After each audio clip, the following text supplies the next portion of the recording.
Hello and welcome to the World of Football show here on Sports Tonight Live. I'm your host, Mina Rzouki, and I'm joined by none other than Andy Brassell today.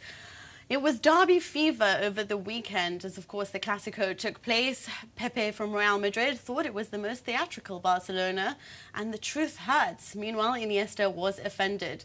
The Milan derby was somewhat of a snooze fest, and I don't mind saying that. Meanwhile, there wasn't a Fenerbahce Galatasaray derby, as so many people thought over the weekend, but rather Fenerbahce versus Besiktas. Let's introduce my co-host, Andy Brassell. How are you? I'm well. How are you? I'm okay, thank you. All of the matches, did you even watch them? Classique, Clásico, derby, Milan derby? It was difficult. So what I did is I watched Fenerbahce and then El Clásico at home, nipped out to a Portuguese restaurant for Porto versus Sporting, recorded the Milan derby and Marseille versus PSG, got all the way through, ignoring Twitter, not knowing the result, so I could react to it in a normal way as if I was watching it live. Yeah. And I got an email from Dastardly L'Equipe just before I was about to watch Marseille versus PSG saying, watch the highlights of this 2-2 draw on our website. Actually, you're not allowed to because you're not in France. You're joking. So they disturbed my viewing for no reason. I hope you clicked unsubscribe to these emails. I've boycotted them all week. Oh no, that's so awful. That's what I do with all the games that I missed as well. Because I started sort of midway through the Clásico, I switched over to the Milan derby, and I recorded half. I really don't know why I did that, you know. So I really should have not bothered with the Milan derby. But it had its merits, as I'm sure we'll if discuss you think in a while. We will. But let's start with the actual most entertaining derby, and I don't mind saying that, the Clásico. But I want to talk about, I'm not going to go through the tactics, it was so like 4 days ago now. But what do you think about that comment that Pepe did say, that they were theatrical? It's been going. Iniesta's replied and said, well, you know, I think that's absolutely absurd, him saying that. You know, he should have just left it at that. It was a bit offensive. I've taken great offence to it. Although I do think it's a bit of a dive, let's be honest. And then he's retaliated and said, oh, if you took offence, then the truth hurts. He's retaliated again, Iniesta. It's just back and forth. Well, I guess familiarity breeds contempt, because when Andrés Iniesta comes out and reacts to something like that, it's extraordinary, because he's such a mild-mannered gentleman. It rather recalls that press conference last season where Pep Guardiola just started swearing at everyone and going, Mourinho is the bleep, bleep, bleep master of the press conferences. He's the champion of the press conferences. So it was a bit like that. But I think with Pep, it's so much the monster that Mourinho has created. You know, he's created the siege mentality for a very long time.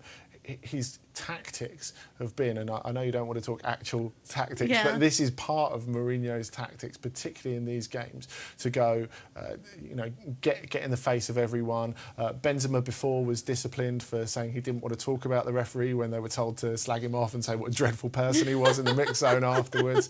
And it was funny. I remember reading something about I think it was Aitor Karanka, the assistant at Real Madrid. He was in Richard Fitzpatrick's excellent book El Clásico. He was saying Karanka was told when Mourinho was suspended from the touchline, get after the fourth official. Every decision, get in his ear. And he was like, well, that's not really me. I don't really want to do that. So he didn't. And then Mourinho at half-time said, what are you doing? I told you to get out after the fourth official. So he was going up to him and going, do you know what time the supermarket's open to? Where are you going to dinner afterwards? And Mourinho was there going, good. He's putting pressure on him. Oh my God. So basically, is it any wonder that he has no time for tactics? How can you do all of the things that Mourinho does? You know, get people on diets, yell at them, sort of. It's like being in a cult, isn't it? Yeah, and there's that new thing that's come out now in the newspapers of how he puts freeze frames of all the incidents, like anything that they've done wrong or how they've conceded a goal. If there's been a mistake on the field, then it's a freeze frame, it's a photograph, and it's put on the wall of shame in the dressing room. Yeah, it's extraordinary business, but this sort of visualisation seems to be quite a psychological tactic nowadays. Someone was telling me, really? Yeah, with my, if ever I got a B in class, he would put it up and be like, why? Really? And I have to explain myself. Did why I'm so that intelligent now. It does make you not want to see that again, so you do try harder. But yeah, in the dressing room at Manchester City, they have each player above their peg a picture of them scoring a great goal or whatever. Oh, happy memories. Not above Jolie and Lescott, I don't think. But then let's talk. Do you think that Casillas' picture would have been there? So what kind of evening was that? Although I've never thought Casillas has really been great at free kicks. I remember Del Piero doing a great number on him in the Champions League a few years ago. Is it that just Messi was just an outstanding free kick taker, or do you think Casillas really messed up? I don't think he covered himself in glory. I don't think it's a terrible mistake. But I don't think it's quite developing into something yet. Like, say, another great goalkeeper, David Seaman, had a clear difficulty in picking up shots from distance, and that's something that progressed through his career. I think it shows that there's no limit to how much you can improve, because I think if you look back at Jonas, his equaliser for Valencia, for example, the miscommunication between Casillas and Pep earlier in the season, what that was like, I think their first home game of the season.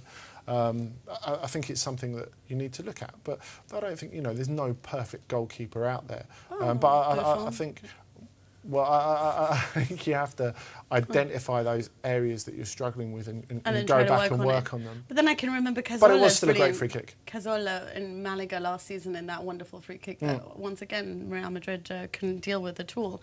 But that probably has a lot to do with their marking as well on certain occasions. Yeah, no, like, they've changed the format of their defence, haven't they, with Sergio Ramos moving into the middle. So, you need to rebuild that trust, that communication.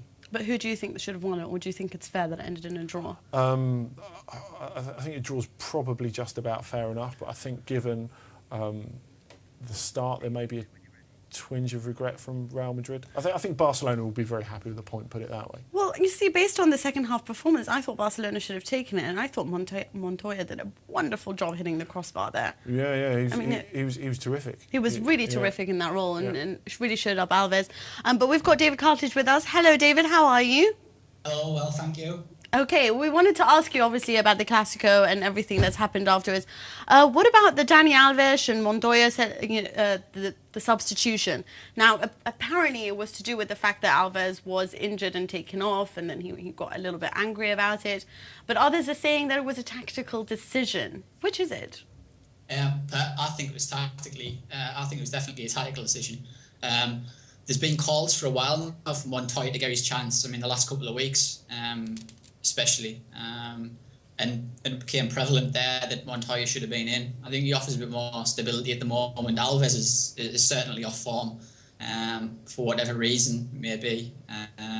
He's certainly off form, and I think it's time Montoya gets a regular run in the team. So is that it for Alves, or when he comes back from injury, will he see Montoya actually taking his place?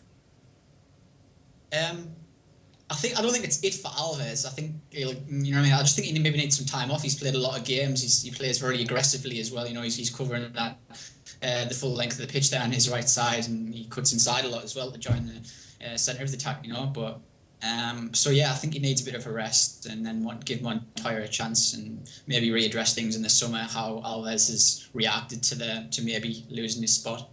David, they did start slowly, Barcelona. I don't think there's any doubt about that. Do you think leaving Alexis out was an error, especially with the way he played against Benfica in the week? I totally agree. Yeah, that's something. It's something again which it's been talked about a lot. So yeah, certainly. And do you think that it was a case of, speaking of Alexis Sanchez, I actually remember his best game being against Barcelona sort of last year. Was it a 3-2 victory? I don't remember now. But it was definitely Barcelona scored 3, and they were going centrally at the time. It was almost like he was playing as a number 9, effectively, ahead of Messi. Would you say that's the best role for him? And why didn't they try doing that again this time round? Yeah, I think that's the idea. I think it's something they should maybe put in as Messi just playing behind him as the number 10 and Alexis as the 9, because you can certainly stretch defences that way with his running, because his movement's fantastic. If you watch Alexis, his movement is wonderful. I think people are expecting a lot more from him in terms of goals, but his movement, like Pedro for instance, provides a lot for Barcelona. And I think it's only a matter of time before the end product comes with Alexis. He's fantastic. I think there's people writing him off already, and it's bound to happen. Okay, Dave. But no, I definitely think that 9 position is his best area. David, for some reason, my producer has started to say that you were losing your voice at the moment, so we'll pick up with you just in a few moments, just until we get the technical error resolved. Wanted to ask you, though, do you think that Alexis Sanchez should be starting for this team, or do you think that he sort of deserves to be an impact player only? No, I thought he was excellent from the start against Benfica. Like I said, I was That was like one game, and how many that he's been doing so badly about. He was really rather terrible against Sevilla. Well, yeah, but I don't think there was a million miles difference between Real Madrid's performance at Sevilla and Barcelona's. Just Barcelona managed to come on a bit stronger towards the end of the game, especially after Medel was sent off. But I think, you know, that game showed, you know, it was a big Champions League game in front of a big crowd. And Alexis was fantastic throughout that. And if you think who he was facing, because he was mainly on the left, Maxi Pereira, who is a really, really great right back. And in Dani Alves, at his best style, Maxi is someone who has 5 lungs, I guess. And Alexis completely wore him out. And in the end, when he was making the runs forward, he couldn't manage to get back, and Alexis had even more space to exploit. And that's the space, in fact, that Cesc exploited to score the second goal out there. That's true. But let's talk about another Madrid team that's doing an outstanding job at the moment, which is, of course, Atletico Madrid. David, do we have you back? Can you hear us now? Yes, I can hear. Okay, perfect. Okay, so El Cholo has come back. I mean, he did a good job with Catania at the time with Serie A. He did a great job in Argentina. So what is it about him? Like, I always thought that you basically need to have a coach that sort of epitomizes the character or the philosophy of the football club. And Atletico are a sort of, not a dirty team, but one that's really aggressive, a warrior-like team. And he's come out and brought all of that in them. Is that the reason behind it, or is it really just a question of tactics? I think that's got a massive thing to do with it. Luis Aragonés has always said that Atleti never had that pride in the shirt. I know it sounds very basic, it sounds very, I don't know, almost British in the way I'm saying it, but that was something for them. They never had pride in the shirt. There was always a bit of a weak mentality with Atleti. And when Simeone came in, he sat with everybody who was at the club at the time, and he said, look, if you don't want to play for this shirt, this badge on this shirt, you can leave this club. Jose Antonio Reyes was one of the first to go because they weren't really sure whether he really wanted it, so he went. But the rest of them really stood up for Simeone. He said, look, you've got to play for this badge, you've got to play for those supporters, you've got to make Atleti great again. It sounds very basic, but it's worked unbelievably. And then, of course, I think he's been very astute tactically as well. The team works wonderfully. I mean, it's not just a Falcao, you know, it's not just Falcao and a supporting cast. It isn't that at all. Atleti now are a team. They used to be Aguero and Forlan in a supporting cast, but now they're a full unit working together. I accept that he's brought something out of players who may not have shown their best before, like Mario Suarez, especially Arda Turan, players like that, David. But how long do you realistically think they can keep it up? Because it's clear that there's still institutionally a problem with the club, and you know, that's not something that's going to change overnight. Do you think Simeone really has that support to build and make them consistent over an entire season? Yeah, again, it's going to be a difficult one for management because they lost numerous players in the summer, like Salvio and Diego, who were replaced, but perhaps not replaced with, I don't know, with that level of quality of those players who left. And he's going to have to be. It's going to be a real test for him to see how he can rotate and manage fight domestically in the cup and of course in Europe as well. It's going to be very, very, very difficult for him. But I think they've got a good depth there. Raul Garcia's come back from Osasuna.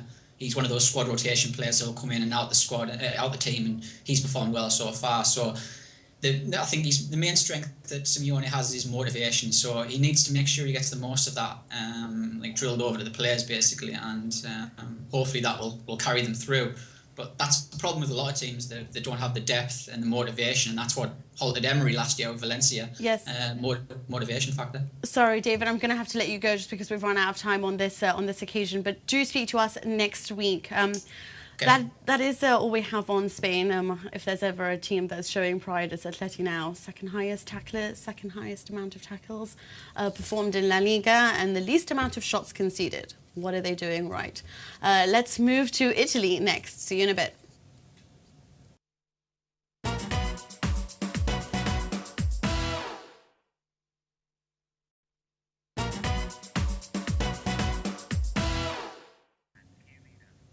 Hello and welcome back to the World of Football show. And now we've moved on to Italy. Now, okay, so the Milan derby, this is Milan, the most successful European city when it comes to football. And then this is the fixture that everyone looks forward to, you know? Yep. But this, I have to say, this was terribly, terribly mediocre. Now, if you look at last season, and Maicon scored that wonderful goal at the end, and it was sort of the time that Milan relinquished their, you know, opportunity to go for the title against Juve. It was still exciting, you know, Ibra, Wesley Sneijder, whatever.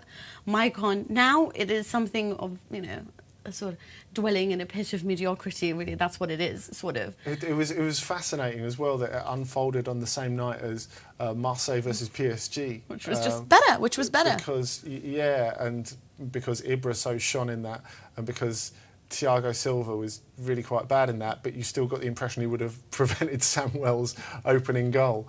So there was a kind of, I guess, bittersweetness to it or just bitterness to it, actually, for Milan fans, because they went on and lost. But this is the thing, you know, what I don't understand about it is that Milan had the majority of possession. Inter only had 33% possession. It was all about Milan attacking. And yet, you know, whatever they did create was sort of nothing really special. Handanovic didn't have loads to do. No, exactly. There's no doubt about that. And they have no star striker. They have, you know, the few chances they did create, no one could actually do anything with that. Montolivo was their special player. He had a very good game. He had a great game. And his goal should have counted, or I think personally it should have counted. What about you? Yeah, it should have done. I think it was a really poor decision, although I'm a bit sort of sceptical about saying, you know, because he did clearly put it in after the whistle had gone. And, you know, the chances are he would have put it in if the whistle hadn't gone, but, you know, you just don't know. I felt sorry for him because he was... You know, there was so much creative burden on him. And I think it's a point you've made before, actually, the fact that, I guess, the figurative idea of having Kevin Prince Boateng in the number 10 shirt, he's a very fine player, but if the creative impetus is on him, it's not really happening. I think it shows the poverty of the side. I mean, he can be a very good player in a good side, but when he's expected to inspire, I think that's a bit more difficult. I don't think he has quite that level of quality, and on the night he had a very poor game. This is the thing. My problem with this is that Montolivo, although I think did a very good job, but generally him as a player, alongside Nocerino, alongside Kevin Prince Boateng, need great players alongside them to bring out the best that they have. And I think that, for example, of Juan Mata, which is why I think he's doing so well this season, is he's surrounded by like-minded players. I think that's the same of these Milan squad. And they don't have these great players next to them that can bring out what, say, Seedorf could bring out in his teammates. That's the thing, isn't it? Are we building up Montolivo just because he's the best of a bad bunch there is, and it's like we're building up Pato in our minds as well, because, you know, we're thinking someone's got to be Milan's forward saviour, but, you know, he's had a lot of fitness problems in recent years. He's struggled with consistency. He's too old now to not quite developed. Fulfill the potential. You wonder if he's a little bit too muscle bound as well. I think there's definitely some physical problems with him that you would have expected Milan Lab to have addressed. But honestly speaking, Allegri, the person who depends on Bojan up top and who thinks Kevin Prince Boateng is the man who can handle the creativity, I really don't see how this is the man that's leading Milan and is the coach. Now, at the time, there was all these, you know, all of these rumours. I spent quite a lot of my weekend with Sky Italia correspondents who were saying that he simply had no effect on the dressing room last season, and it was Ibra that had was choosing the team, was the master of the dressing room, and effectively they had to get rid of him in order to sort of empower Allegri. Yeah. But then, was that just like the worst move? Because I really cannot see Allegri. Now they're chasing Guardiola. They're making a very... Is it worth empowering Allegri, are you basically, saying? Is it worth empowering Allegri? And now that you're making it so obvious you're going for Guardiola, you know, if that's true or not, for me, I don't think that's true, because I'm not entirely sure why Guardiola would accept 6 million. It is net, but it's still 6 million when I think he could probably get more from the likes of Chelsea and other places. And a Milan squad that's skint, that has no money to spend. It would be an incredibly difficult job for him. I don't think there's any doubt about that. But I suppose the reason it might appeal to him is because it's pretty much a blank canvas. You know, they have to start from the beginning again, because, as you were saying, like, whatever the reasons of getting rid of Ibra, and we have to assume it's largely financial, because he can do so much on his own, he doesn't encourage teams to play great football. And they got away with playing some absolutely lousy football last season because they had the best centre-back in the league and they had the best centre-forward in the league. No, you're right, actually. And now he's come out and said, which is, I think, very unusual for him, but this is the quote: "I love Milan. I liked it and I felt at home there." Of course you were picking the team. Of course you were home there. "Often you do not go back to where you were, but Milan, I can imagine. This is a fantastic club. I want them to succeed in all competitions. I hope that the club will be better. But if they need help, they know where I am." But they can't afford me. Who can afford him? Of course, that was a huge, reason why that he left as well. I mean, just saving on his salary and everything like that. But what a person to let go of. What a wonderful striker. 180 million collectively he's cost all his clubs now. Is that the most of any other player in the world? It's extraordinary, and the guy's a winner. There's no doubt about it. I spoke to him after the Porto versus PSG game last week, and what I find interesting about him, since he's gone to PSG, he's almost taken on this leadership role. He said, this is not a team like Milan that's used to being in the Champions League, so they have to look up to me. And I think he's kind of like developed that responsibility from being put upon at a succession of clubs. If you take out Barcelona, it was so vital to Inter. Again, they didn't play a lot of phenomenal football. No. But he's landed under wonderful coaches as well. He's equally a curse and a blessing. Yes, really, isn't he? But yeah, it's fair to say that Milan have to start from scratch. And you think there are not a lot of big clubs where Guardiola, if you take the finances out of it, there are not a lot of big clubs where Guardiola will get a chance to start from scratch. So no, that's true. That could be the appeal of it. Might be the appeal from that perspective. That's true. And a quick mention I have to say to Stramaccioni, because I think that, despite the fact that they were very defensive and negative-minded, he played to win in that he probably did as much running as any of his players up and down the touchline. Yeah, he was going mental, which I've never really seen him do. That's what happens if you have a coach in your 30s. Well, now we're going to see Villas-Boas do more of this as well.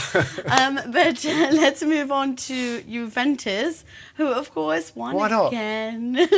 We just have to talk about them because they are topping the table alongside Napoli, who sort of, again, both of them sort of won against Udinese and Siena, respectively. But it was almost a sign of maturity as opposed to overpowering control and wonderful play. There were games that they would have both probably drawn last season, but they are both winning this season. Perhaps. What do you think is I would hope that Napoli last the course, and it's a battle that will go on for the season, because it would be a fascinating one. And do you think they can? I'm not convinced, to be honest, but I would like to. I would like to think they could, because it would be an interesting narrative, given that it all started with the Super Cup and all the hubbub around that, and the fact that Napoli didn't really want to play it there then. I think to go on from that is quite interesting. But as well, it's interesting about what you say about how they really ground out those results. Neither were hugely convincing. I think Juventus particularly, at Siena, that was everything they're about, really. The way they came through after conceding the equaliser, I mean, it's typical of everything we know they've got spirit-wise. Yeah, that's true. Hello, can you hear us? Tancredi Palmieri, our Italian football correspondent. I can hear you guys, I can hear you. Are you out on the balcony to scout for women? No, I'm in Rome, actually, not in Milan this time. And I'm in this place because I wanted to show you that building that for you can't count nothing, but was one of the buildings where there was the biggest celebration for the Roma Scudetto when it happened 11 years ago. In his place, even if it's not St. Peter's or Coliseum, for Roman people, that is anyway an important building because it's where the history of Roma started, one of the places where the history of Roma started. Well, Zeman managed a clean sheet for once, so perhaps another Scudetto this season? No way. Save your money would be much better for your holiday and for your bank account. No way. No, at least it's upgrading. And actually everything started after he excluded De Rossi, Osvaldo and Burdisso for saying that they were not probably believing as they should have in the project of Zeman. And it's a new start. Happened already last year when, a couple of years ago, when Ranieri actually excluded De Rossi and Totti before a derby, maybe something like a kind of due action to get some result in Roma lately. Well, you see, I don't know if De Rossi is really a Zeman type of player, so I'm not sure why they didn't cash in on him. I understand that he is probably, in my opinion, one of the greatest players in his role, and what he represents for Roma is more than anyone else. But if you are banking on Zeman, then I'm not sure he's the right player to play for that team. Well, yeah, I must say that with De Rossi, the tactical misunderstanding lately is quite common, is quite spread. The thing is that he's not a playmaker. He's not just a pure defensive midfielder. He can do both in a great way, but it depends. I mean, you have to have a tactical elasticity, I would say, and it's also up to what is the need of the team.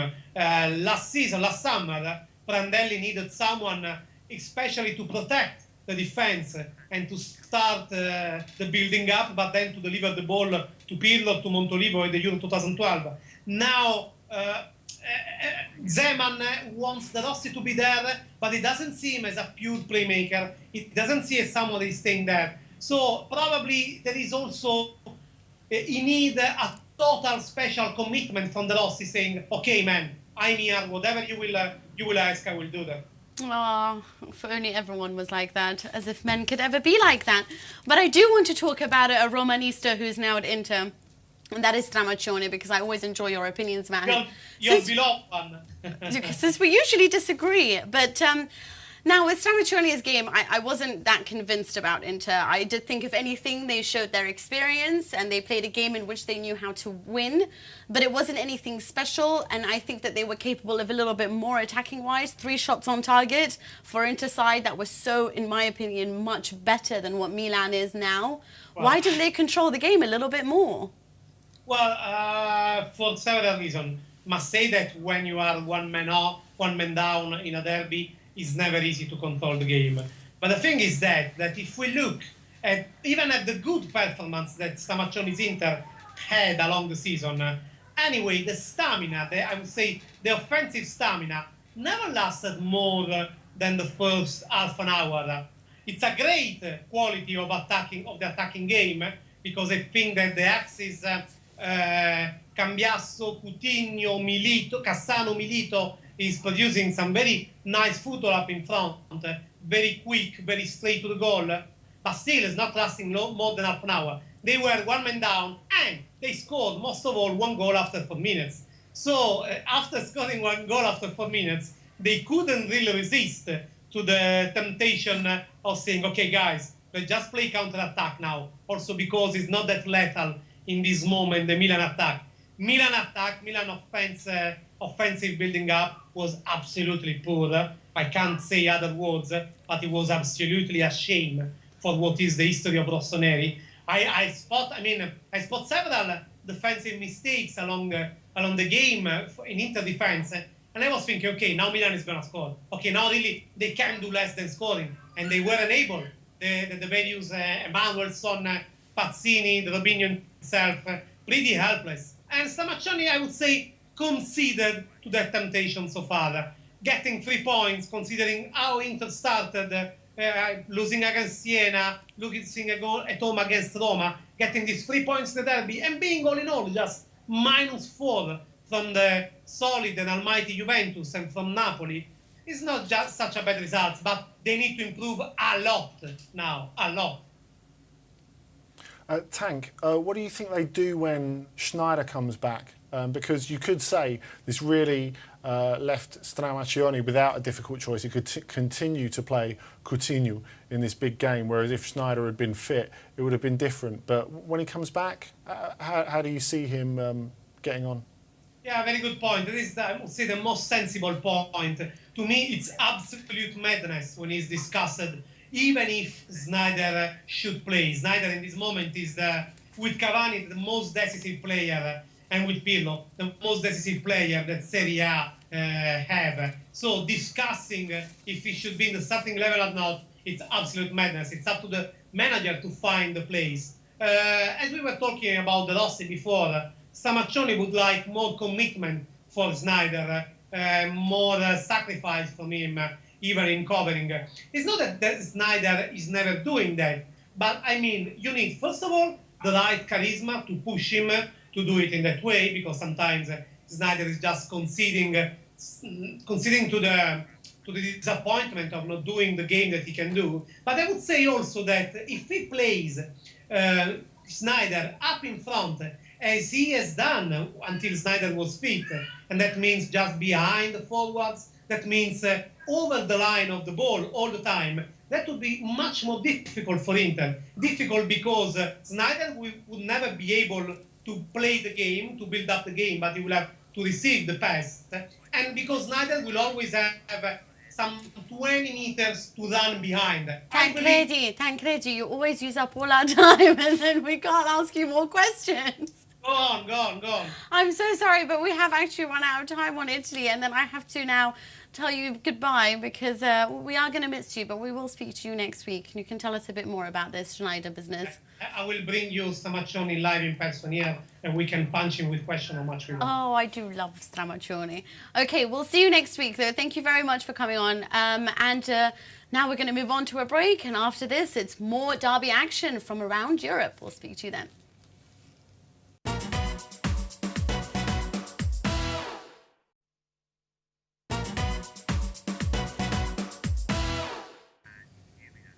Hello and welcome back to the World of Football show here on Sports Tonight Live. I'm still your host, Mina Rzouki. Now we're going to talk about all the other derbies, and of course the one to talk about was the Classique Marseille versus PSG. So beautifully pronounced. I thought so too. But anyway, we won't talk about that. Carletto would approve. I think so too. But do you think this lived up to the hype? Like, L'Équipe had given it a high rating. Everyone thought it was a wonderful game. But it seemed to me, what really upset me about it is that Marseille really didn't go for the win. They seemed to be very satisfied with the draw at the end of it. Why? Where they had something like, 7 defensive players on the pitch at the end of it. But I think that shows two things. One, the composition of their squad, which is quite top-heavy with defensive players and defensive midfield players. It was why they could let Alou Diarra go in the summer, for example, to West Ham. And also, I think it shows the scars that they still bear from last season. Because they were terrible in the second half of last season. It was incredibly demoralising period for the club, and how they performed so far was really far above expectation. Those 6 successive wins at the start of the season, but I think the loss against Valenciennes, the heavy loss at Valenciennes, where they conceded some awful goals, really showed that they're not completely over it, and that those 6 successive wins did contain a little bit of luck as well, even if they have improved from the back end of last season. So I think there was a sense of hanging on to what they've got, because I think psychologically a draw's pretty good from that game. Even if they did batter PSG in the corresponding fixture last season, a lot has changed since then. Their means have been reduced, there's no doubt about that. Absolutely. And I think for them to still be on top of the league at the end of that game is a real result. Okay, we've got Jonathan Johnson on us on the phone at the moment. Can you hear me? John? Hi there, Mina. Yes, I can. Thank you very much. How are you doing? Okay, perfect. We have you here to chat all things France. Now, do you think that PSG deserved a little bit more from this, and do you think that they are a bit too dependent now on Zlatan Ibrahimovic and his wonderful goals? I'm not too sure that they necessarily deserved more from the game. I think the first half was an absolutely fantastic spectacle. I think French football is looking for the best possible way to advertise how much it's improved in the last couple of years since PSG were taken over. Then that sort of first 35 minutes was possibly the best sort of advert they could have wished for, except for the 4-4 draw with Lyon last season. But in terms of PSG winning the game, I don't think they necessarily did enough throughout the match to warrant getting that 3 points. I think that once they took the lead after Ibrahimovic's second goal, then yes, you would have probably expected an Ancelotti side to have been able to hold on to that lead after fighting back from 1-0 down to sort of swing the pendulum their way. But it wasn't to be, and I think Ancelotti's defensive changes in the second half reflected the fact that he actually felt threatened throughout the game by Marseille and their potent attacking force. Both sides created clear chances in the second half to win it. Gamero went close for PSG, and Ayew had a fantastic opportunity with a header that he probably should have done better with. And I think Ancelotti probably thought, you know what, a point is not the end of the world here, and brought on a number of defensive-minded players, and players that aren't too hot-headed, and they have experience in those sorts of situations, because I think Ancelotti thought, if we go a man down here, which was a possibility with Marco Verratti on a yellow card, I think he felt that the game would have been lost there. In terms of PSG being over-reliant on Ibrahimovic, I'm not too sure really that they're over-reliant on him.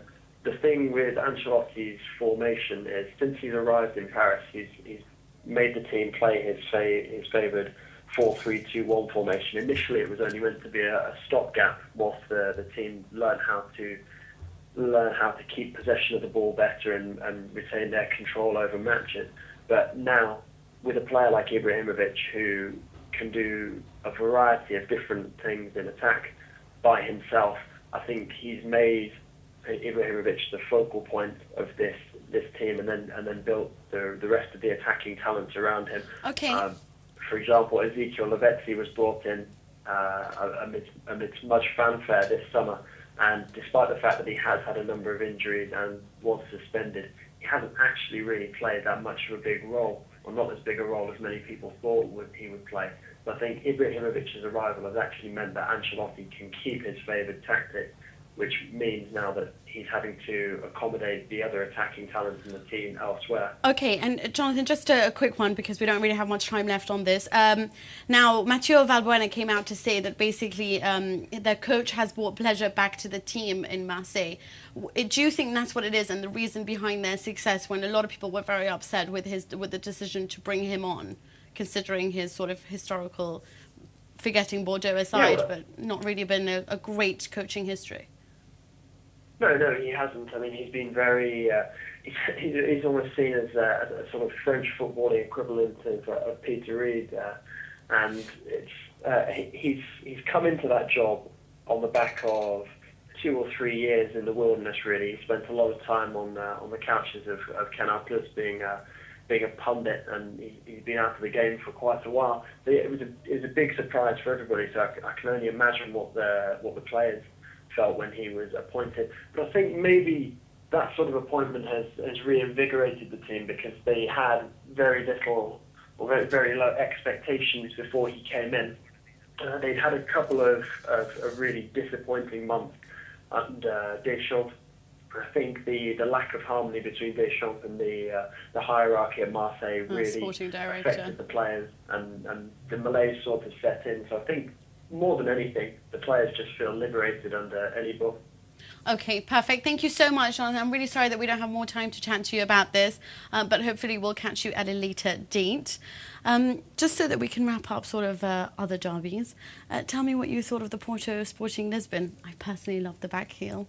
Oh, Jackson Martinez, absolutely fantastic. What a great player! Yeah, he did really well. Really showed himself out. Yeah, there's been some doubt about him so far because, of course, him being Colombian and a number 9, he's always going to be compared to Falcao, which is completely unfair because they're very different sort of players. Jackson is an obvious replacement for Mark Janko, the Austrian, who's moved on to Trabzon in the transfer window, but he's built like an absolute truck. But they like these players at Bordeaux. They certainly do, but I think he's shown that he's got a little bit more to him than that, because he took the ball from Danilo. He didn't even look over his shoulder before backhilling it back past him. It was wonderful. And past Rui Patricio, who is, of course, the best goalkeeper in Portugal. So it was really something. And he worked really hard against PSG in the Champions League last week without really having that bit of luck. So it's a good boost for him. Do you think, on this occasion, I feel a little bit sorry for Sporting Lisbon, because I did feel that it was a bit too many soft penalties going against them. So do you think that sort of affected the game somewhat and led Porto... I mean, Porto deserved to win, perhaps. Yeah, they would have lost anyway, I think. But, you could see the galvanising effect of them all getting behind Oceano, who's the B coach who's come up to replace Sapinto. This could be just the last match. Who really had to be fired because they're in such a bad place. They've spent a lot of money, which is something pretty inhabitual for them. They're used to bringing especially players with a through from wonderful the youth youth academy. team that they have. Exactly. And they've brought, I think, since Godinho Lopes became president about 16, 17 months ago. They've brought in nearly 20 players, not one Portuguese. And I think that's a problem for people ideologically. Yes, no, I don't blame them. But that is all we have time for on those derbies. It's probably worth pointing out that Fenerbahce won over Besiktas, but is anyone really surprised by that result? Anyway, next up is the international fixtures coming up. See you then.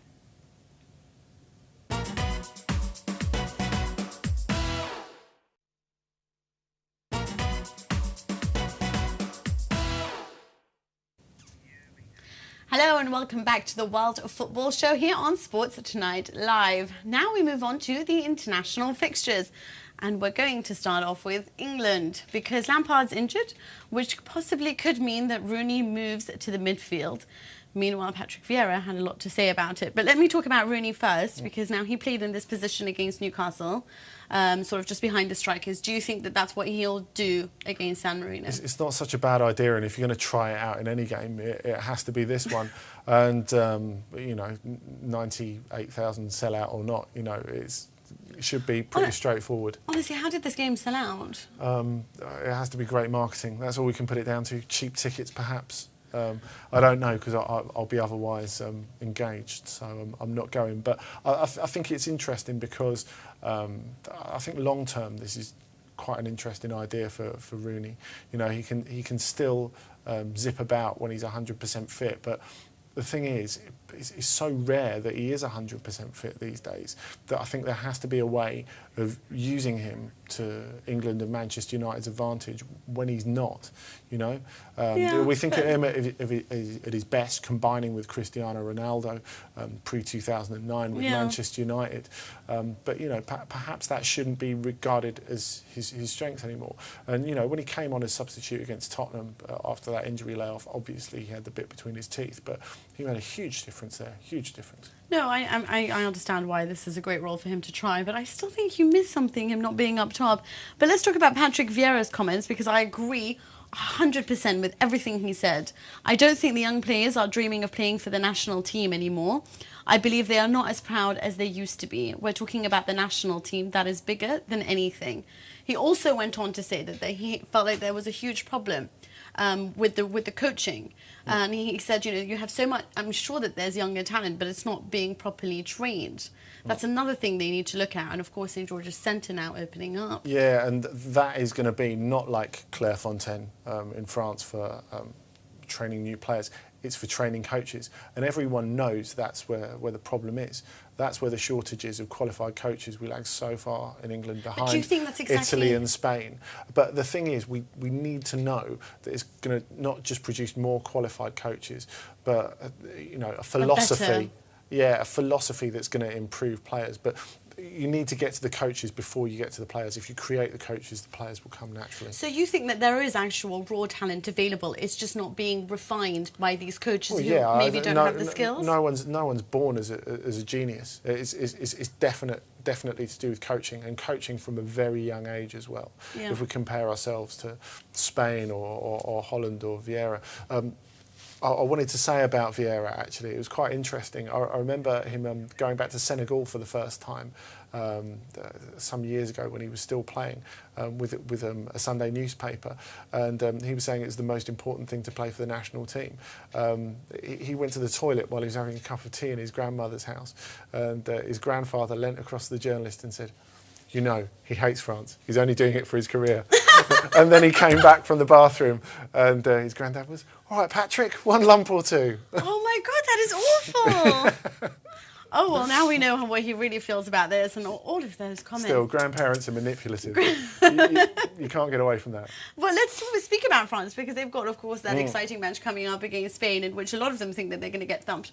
But there's a real sense of they actually want to make a difference this time. Yeah. And Ribéry came out and said, well, maybe we were a bit, sort of dumbfounded by how wonderful Spain were in the Euros, and we felt a little bit intimidated.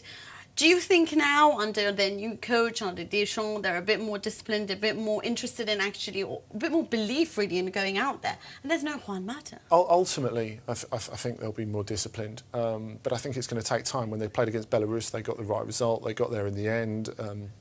They kept going even though it looked like they weren't going to score, like the previous game against Belarus, which was the first competitive game under Laurent Blanc in September 10. But they're still a work in progress. But I think Ribéry is a very key factor in this.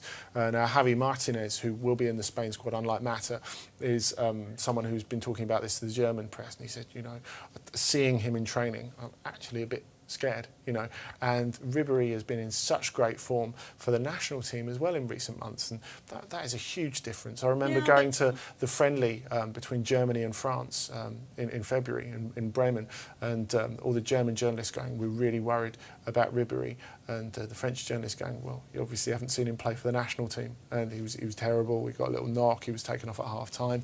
He's really pushed on from there. Yeah. And that's something that could make a real difference to them. Doing marvellously for Bayern too. Although I was a little bit surprised with Mata, and of course Vincente Del Bosque, I always call him Vicente Del Bosque came out and said at the time that it's a question of quantity and not quality, and they just have that many wonderful midfielders that they can't fit in someone like Mata. And Fernando Torres was saying exactly the same thing in a press conference today. He was just, you're talking about how jealous are you? 23 absolute champions is very difficult. This is depressing.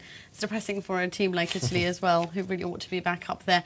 But let's not talk about them. Let's talk about Russia versus Portugal, because of course it's wonderful attacks versus one another. And I've got some stats on this. Not that I'm probably going to remember. Enough about Elder Postiga. But Portugal are undefeated in their last 3 against Russia, whereas Russia have never lost to Portugal at home. Yeah, but there have been some really big thrashings handed out by Portugal. I think in the qualifiers for 2004, they beat Russia 7-1 in Lisbon. Yeah, but no one's going to think that that's going to happen again, surely. No, I don't think it will be, especially as Portugal have made heavy weather of minnows in recent times, like Luxembourg, for example. It's interesting hearing you talk about the attacking side of it, because I think Portugal are going to go through some sort of transition. Elder Postiga, people joke about him, but he has done a very, very good job for the national team. But now they've got this guy Eder from Braga, who looked terrific in the Champions League against Galatasaray. He started the season really well, and he's a really heavily built, big striker who can hold the ball up. He's very intelligent. He can go around people. So he's an interesting development, because, of course, Cristiano doesn't really want to move in the middle. From the Russia side, I think you have to look at the fact that Kozhikov is a terrific player, but had a ghastly Euros. Who's going to win? Just tell me that. I think it's going to be a draw. Yeah, come on, that's so on the fence. Quickly, one of them. It's going to be a draw. Fine, it's going to be a draw.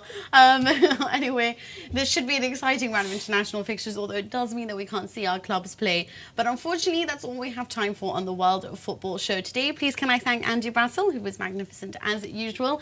And I've been your host, Mina Rzouki. Do catch us next week. Same time, same place, same football chat. See you then.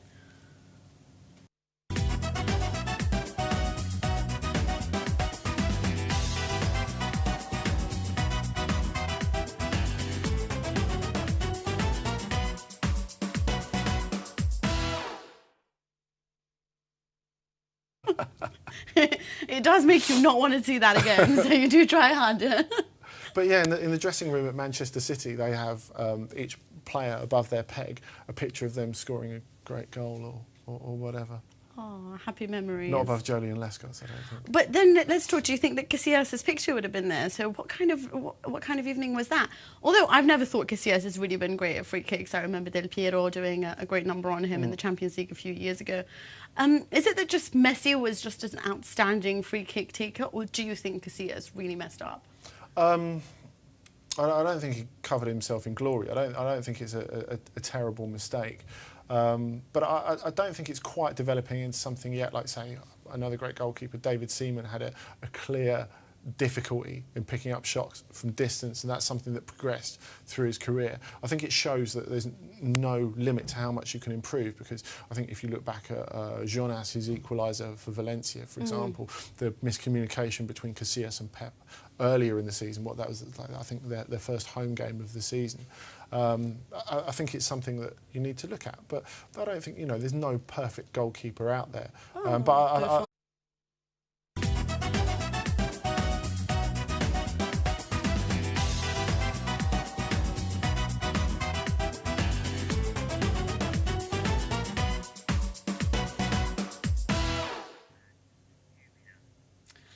and welcome to the World of Football show here on Sports Tonight Live. I'm your host, Mina Rzouki, and I'm joined by none other than Andy Brassell today.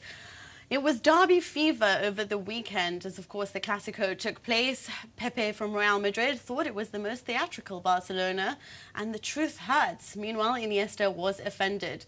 The Milan derby was somewhat of a snooze fest, and I don't mind saying that. Meanwhile, there wasn't a Fenerbahce Galatasaray derby, as so many people thought over the weekend, but rather Fenerbahce versus Besiktas. Let's introduce my co-host, Andy Brassell. How are you? I'm well, how are you? I'm okay, thank you.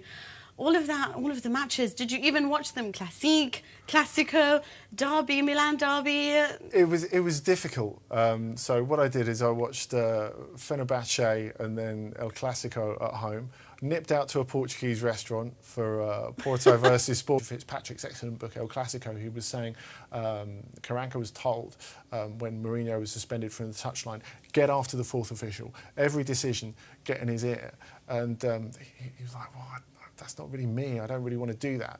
So he didn't. And then Mourinho at half-time said, what are you doing? I told you to get out after the fourth official. So he was going up to him and going, do you know what time the supermarket's open to? Where are you going to dinner afterwards? And Mourinho was there going, good. He's putting pressure on him. Oh my God. So basically, is it any wonder that he has no time for tactics? How can you do all of the things that Mourinho does? You know, get people on diets, yell at them, sort of. It's like being in a cult, isn't it? Yeah, and there's that new thing that's come out now in the newspapers of how he puts freeze frames of all the incidents, like anything that they've done wrong or how they've conceded a goal. If there's been a mistake on the field, then it's a freeze frame, it's a photograph, and it's put on the wall of shame in the dressing room. Yeah, it's extraordinary business, but this sort of visualisation seems to be quite a psychological tactic nowadays. Someone was telling me, really? Yeah, with my, if ever I got a B in class, he would put it up and be like, why? Really? And I have to explain myself. Did why I'm so that work intelligent for you? now. He's retaliated and said, oh, if you took offence, then the truth hurts. He's retaliated again, Iniesta. It's just back and forth. Well, I guess familiarity breeds contempt, because when Andres Iniesta comes out and reacts to something like that, it's extraordinary, because he's such a mild-mannered gentleman. It rather recalls that press conference last season where Pep Guardiola just started swearing at everyone and going, Mourinho is the bleep, bleep, bleep master of the press conferences. He's the champion of the press conferences. It was a bit like that. But I think with Pep, it's so much the monster that Mourinho has created. You know, he's created the siege mentality for a very long time. His tactics have been, and I know you don't want to talk actual tactics, but this is part of Mourinho's tactics, particularly in these games, to go, you know, get in the face of everyone. Benzema before was disciplined for saying he didn't want to talk about the referee when they were told to slag him off and say what a dreadful person he was in the mix zone afterwards. And it was funny. I remember reading something about I think it was Aitor Carranca, the assistant at Real Madrid. He was recorded the Milan derby and Marseille versus PSG, got all the way through, ignoring Twitter, not knowing the result, so I could react to it in a normal way as if I was watching it live. Yeah. And I got an email from Dastardly L'Equipe just before I was about to watch Marseille versus PSG saying, watch the highlights of this 2-2 draw on our website. Actually, you're not allowed to because you're not in France. You're joking. So they disturbed my viewing for no reason. I hope you clicked unsubscribe to these emails. I've boycotted them all week. Oh no, that's so awful. That's what I do with all the games that I missed as well. Because I started sort of midway through the Clásico, I switched over to the Milan derby, and I recorded half. I really don't know why I did that, you know. So I really should have not bothered with the Milan derby. But it had its merits, as I'm sure we'll discuss in a while. We will. But let's start with the actual most entertaining derby, and I don't mind saying that, the Clásico. But I want to talk about, I'm not going to go through the tactics, it was so like 4 days ago now. But what do you think about that comment that Pepe did say, that they were theatrical? It's been going. Iniesta's replied and said, well, you know, I think that's absolutely absurd, him saying that. You know, he should have just left it at that. It was a bit offensive. I've taken great offence to it. Although I do think it's a bit of a dive, let's be honest. And then